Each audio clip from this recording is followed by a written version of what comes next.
Okay, I messaged Kathy beforehand and I said, hey, is there going to be an opportunity for people to write stuff down? So Kathy has graciously provided some pens and paper. This is gonna get a little bit deep.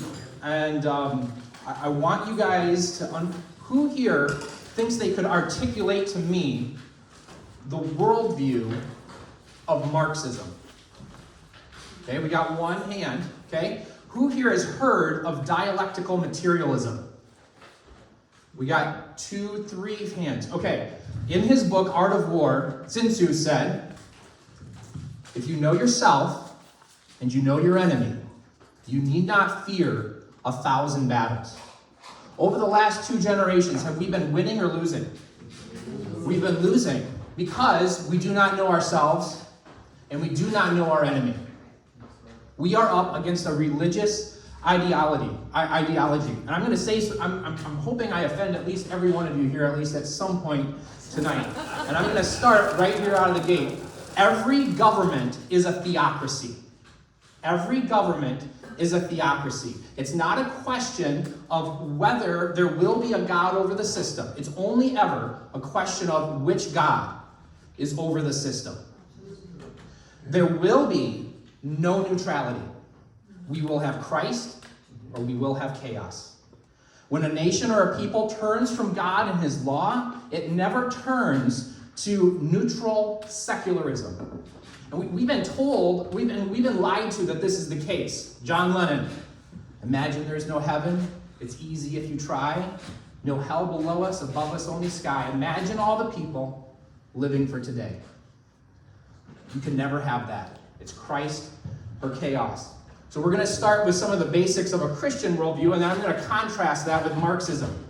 So, and I don't want this to be a monologue. I want you guys to feedback to me. If you have questions, raise your hand. I'll try to do my best to answer them for you as we go, because this is going to get a little bit complicated. In the Christian worldview, we have creation, fall, redemption, and consummation. In the Christian worldview, here's where you have an opportunity to speak. What is creation? In the beginning, God created the heavens and the earth. In the Christian worldview, what is the fall?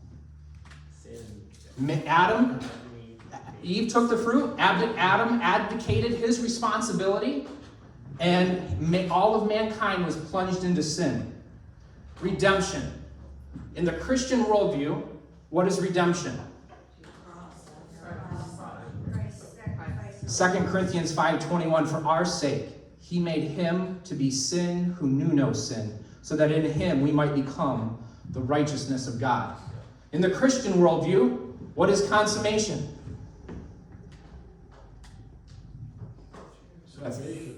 I think of Romans 8. All creation is groaning with longing expectation for the revealing of the sons of God. Okay, that's the Christian worldview. Now let's go into the Marxist worldview. Same thing, creation. In the Marxist worldview, you have the same 4 things. You have a creation, you have a fall, you have redemption, and you have consummation. In the Marxist worldview, what is creation? Anybody want to take a stab?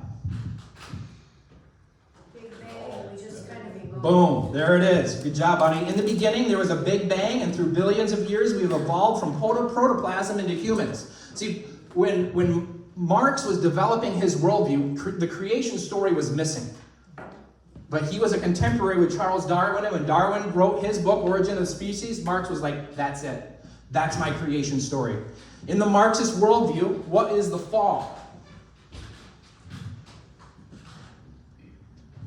Oppression. I saw you lip it. Good job. Somewhere, at some time, there was an original oppressor and an oppressed, plunging all mankind into a battle between the proletariat and a bourgeoisie. A man probably asked a woman to make a sandwich one day. And all humanity was then plunged into this battle of oppressed and oppressor. So, the Big Bang happened. Oppression came into the world. In the Marxist worldview, how do we get to redemption? How do we redeem ourselves? Yes, we have to crush the oppressor. Humanity accomplishes its own redemption through revolution. That's the Marxist worldview of redemption. We accomplish our own redemption through revolution. What is consummation to the Marxist? Where do they want to take all of us? Communism. Perfect humanity realized in and through communism. Okay, so now let's get into some of the specifics of the Marxist worldview. Here we go. This is where you might want to take notes. I tried, since this is Kathy's kickoff party, I wanted to get some quotes of some of her favorite people. So I have a quote from Joseph Stalin here, 1930. Oh, did I mess that up? Sorry about that. Joseph Stalin said in 1938, dialectical materialism is the world outlook of the Marxist-Leninist party.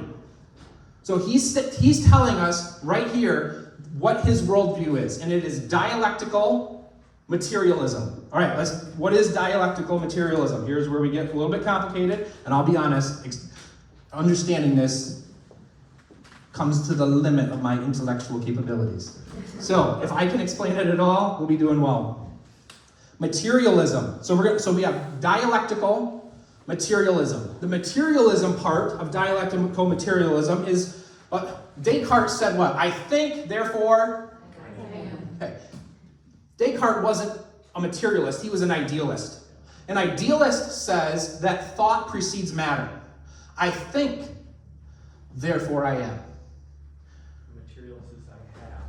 The materialist says, I am, therefore I think. So the material always precedes the idea, okay? So Descartes says, I think, therefore I am. The Marxist rejects that and says, I am, therefore I think. And this ties right back into their Darwinianism. We are matter only. The world is only matter. It is only stuff. You are only brain synapses firing. You are only the product of those neural processes in your brain. Nothing above us, no heaven above us, no hell below us. Above us only sky. This is the materialism of the Marxist worldview. Marx said, it is impossible to separate thought from matter that thinks. Matter is the subject of all changes. Okay, so that's materialism. It is matter precedes everything. Now let's get into a dialectic. What is a dialectic? Anybody want to venture a guess on this one? No. I'm seeing some head shake. All right, so here's where we go. A dialectic comes from Plato, and it's a dialogue back and forth. You start with a thesis, and then you have its antithesis. A contradiction to the thesis. And then when you merge the two together, you get the synthesis.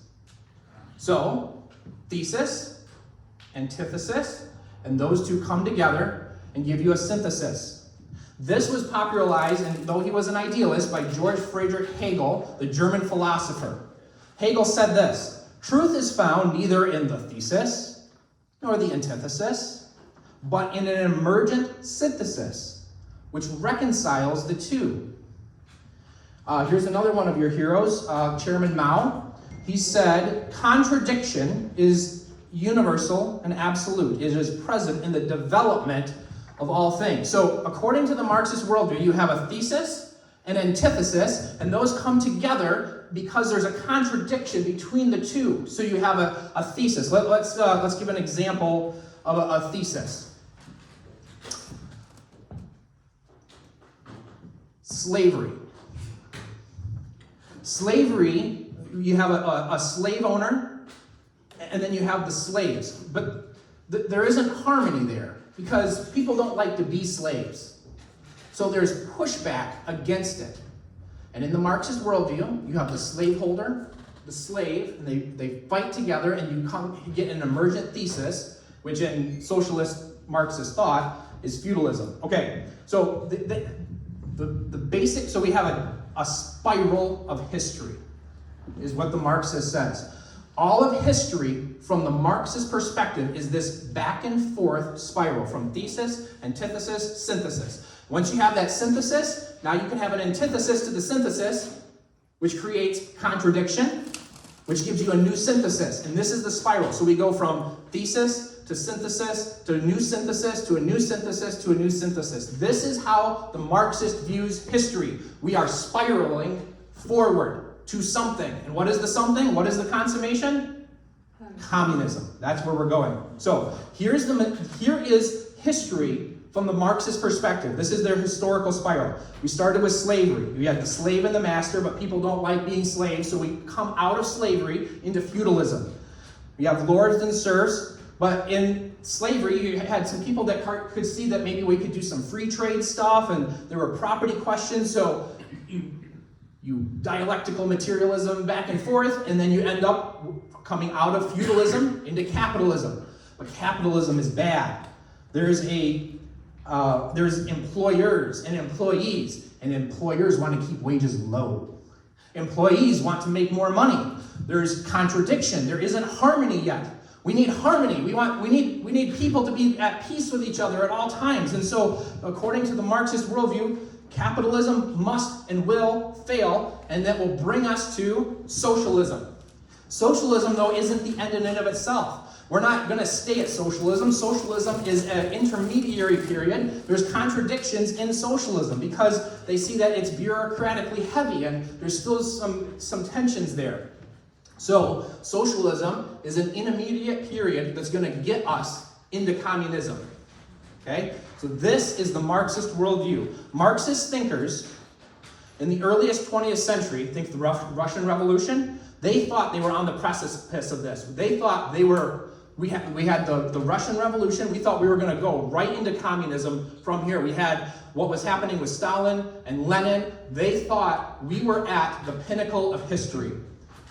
They could see massive uprisings, and they thought this would revolt. The revolt would result in the turn to socialism and then to communism. But it didn't happen. And they were frustrated. Capitalism was making people wealthy and comfortable. The proletariat didn't want to revolt. Oh!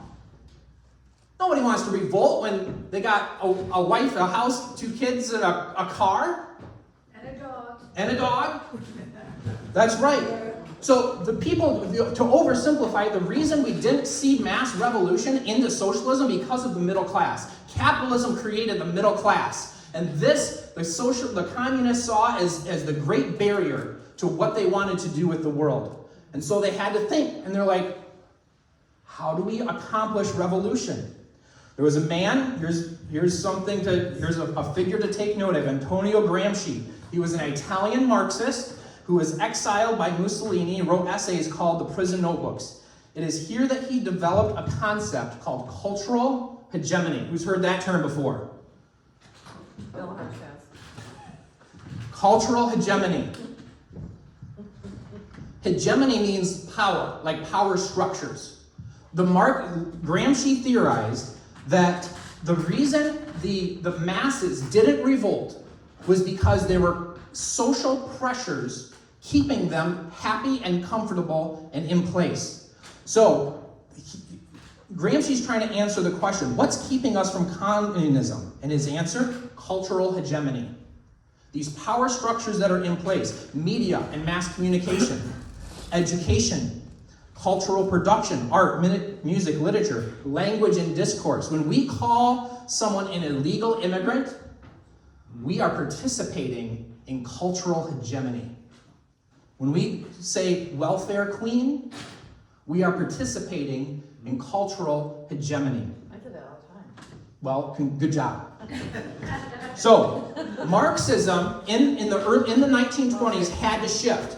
People weren't revolting, people weren't uprising and bringing in communism, so we got to figure out how to bring this about. Marxism shifted from focusing on economic determinism to following how cultural norms intersect with economic structures and produce social inequity and oppression. See, Marxism is like water that looks to find a crack and then freeze it. And when it freezes it, it can drive that wedge and expand the crack. And then when it thaws, you can pour more water in it. And then when that freezes, the crack gets wider. That's what Marxism is trying to do through cultural Marxism. Marxism's always trying to drive that wedge. Here's another quote from Chairman Mao. Where there is oppression, there is resistance. And so for the neo-Marxists, they had to create categories of oppression. Because people weren't economically oppressed anymore. We need to come up with new categories of oppression in order to get them to be unhappy. We had to convince people that they're oppressed. And if you can convince someone they're oppressed, they will resist. And when they resist, there will be revolution. Cultural Marxism. So, now we move to our next figure. So we're now in the mid-1900s. Herbert Marcuse from the Frankfurt School. He's the one that developed critical theory. So you have Gramsci's cultural hegemony, and now Marcuse's critical theory. Critical theory answers the question, how do we overcome cultural hegemony? So these power structures that exist, they're keeping people oppressed and unable to revolt. How do we overcome that? We overcome it through critical theory. Critical theory is the lens through which we understand society, culture, and power dynamics, and it aims to expose, disrupt, dismantle what it sees as the systems of oppression. Critical theorists advocate for a combination of theoretical analysis, grassroots organizing, and political activism and cultural resistance to dismantle these hegemonic structures and promote social change. So there's a few different branches of, this is time for you guys to participate again. Some branches of critical theory. Post-colonial theory. Any idea what post-colonial theory teaches about oppression? I'll start with this one. This is a little bit trickier. Then we can. Europeans oppressed the indigenous peoples. So if you're indigenous, you're oppressed because us evil Europeans colonized you. So post-colonial theory. Feminist theory. Here's an easier one. That man asked that woman to make a sandwich. So what does feminist theory teach about oppression? Make your own dinner. What's that? Do your own laundry. Do your own laundry. That's right. Make your own sandwich. Make your own sandwich. Men oppress women. Women are the oppressed, and they need to revolt from under the patriarchal order that God created. So, post-colonial theory, feminist theory, critical race theory. What does critical race theory teach about oppression? Whites oppress everyone because to be white is to be racist. Critical race theory. Queer theory. What's queer theory? What does queer theory teach about oppression? Who's the oppressed and the oppressor in queer theory? Straight. The straights and the queen and everybody else. You have the cisgendered, the straights.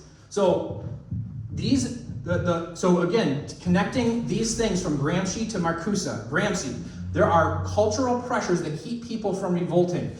Marcuse, how do we get people to see that they're oppressed? Let's create these cultural pressures that are forcing them to stay in their spot. So we need to tell people they're oppressed. We need to tell the indigenous they're oppressed. We need to tell the women they're oppressed. We need to tell the blacks they're oppressed. We need to tell the queers they're oppressed. Cultural studies, hegemony through culture. Disability studies, these are different branches of critical theory. Disabled persons oppressed by the able body. You have 4 minutes, otherwise you're going to be a problem. Okay. Environmental justice. So the environmental justice is where critical theory touches with climate alarmism. On a hot day, Josie, Lance, and Cindy are all going to suffer more on those hot days because of white oppression. That's environmental justice. Josie. The air conditioning. So there are so many oppressed groups. How do we teach this to people? Now we enter into the Brazilian educational system by Paulo Freire. He taught about the pedagogy of the oppressed. We got to teach the oppressed that they're oppressed. We need them to become aware that they're oppressed, and we do that through critical consciousness. So the pedagogy of the oppressed brings about critical consciousness. It allows you to understand, oh, I'm oppressed. I need to revolt against my oppressor. That's what they're trying to do. All right, so there are... They're like Kathy oppressing against. my time? Katie, Yes. Yes. we're voting against Katie. Okay. I'm gonna try to get this done. Okay, so here's how I make here. So I have to talk. My talk is on the religious origins of DEI. So we've been tracking this from Marx all the way through to this point.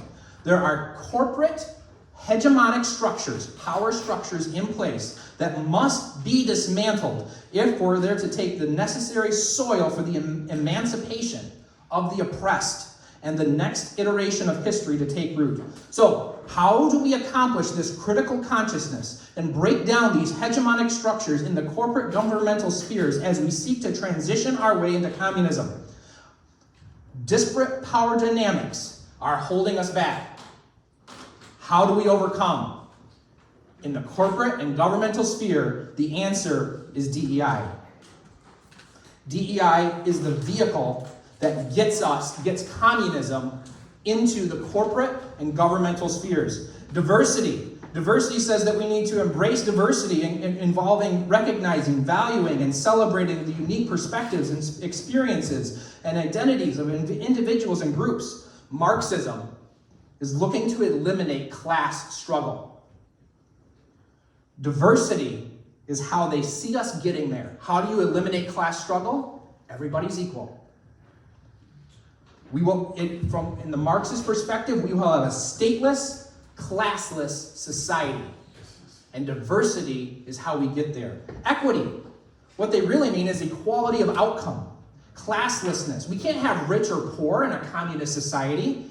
As Karl Marx said, from each according to his ability, to each according to his need. Inclusion. Inclusion aligns with the broader goal of creating a classless, an egalitarian society where all individuals have equal access to resources, opportunities, and decision-making power. We can't have bosses and employees. This will create power dynamics and oppression. Marxism focuses on class struggle and the abolition of capitalist exploitation. They see inclusion as encompassing a commitment to social justice, solidarity, and liberation. 1 minute for my conclusion. Number 1, you are the enemy. You are keeping them from reaching humanity's full potential. Freire taught that liberation is a humanizing process. And if you're not on board with this, you are not only anti-human from their perspective, you are keeping humanity from obtaining its goals and consummation. You are the enemy.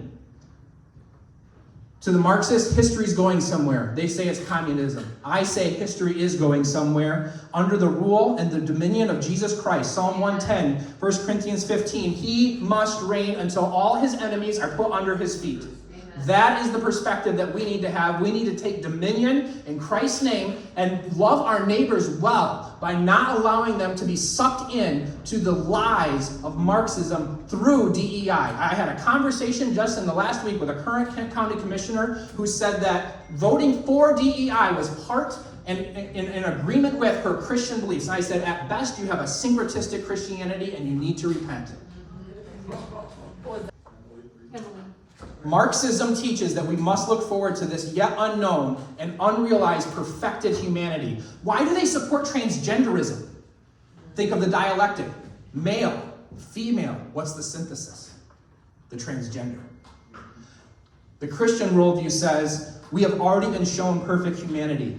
It is the God-man, Jesus Christ. The Word became flesh, dwelt among us, and we have seen his glory. Glory as of the only Son from the Father, full of grace and truth. Thank you for your time.